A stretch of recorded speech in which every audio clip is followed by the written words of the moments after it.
Hey guys, thanks for joining me on another episode of Jack's Mechanics. Just gonna do a quick one today. This is a 2013 Renault Trafic, and just gonna reset the service. I actually had a bit of trouble doing this, so I feel it might make a valid video for some people. In our scan tool here, it does say to hold the brake pedal and press accelerator, etc, etc. Couldn't get that to work. Actually ended up figuring it out by myself.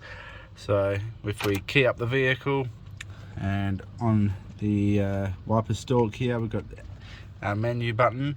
So you want to press it once, press it twice. I've already reset it. So what you would do, you would have a little spanner in the corner here.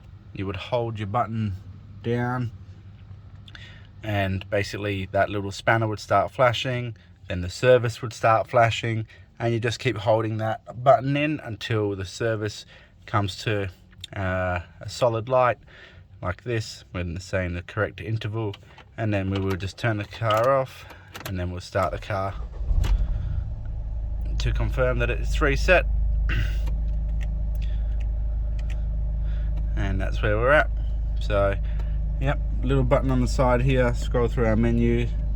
So press it once, press it twice. When we get to our service light, hold it in, just keep holding it in till it does its reset. Turn the key off, turn the key on. Thanks guys, take care, catch you in the next one.